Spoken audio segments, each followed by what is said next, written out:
Ang ating topic ngayon ay tinatanong ni John A. Ang tanong niya ay, pwede bang lunukin ang sariling gata?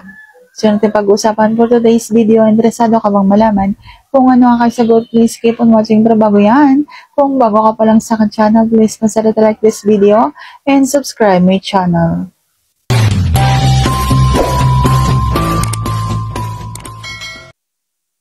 So, pwede nga bang lunukin ang sarili mong gata? Ang sagot ko ay pwede.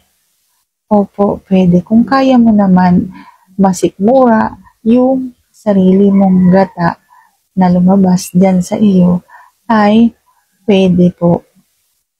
Ligtas po yan.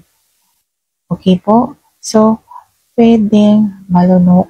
Kung halimbawang ikaw ay kumakain doon sa bulaklak ng iyong asawa o ng iyong kasama, tapos kakatapos mo lamang yun, tapos nahigop mo yung nailabas mo doon, so pwede po, wala pong masama doon. At kung halimbawang ikaw naman ay nag-ISS, pwede rin naman tikman yan. Okay? So, nasa sayo na lang yan. Nasa sigmura mo kung kaya mo. So, sana sagot ko ng tamang itanong. If you like this video, please consider to like this video and subscribe my channel. Thank you for watching. See you on my next vlog.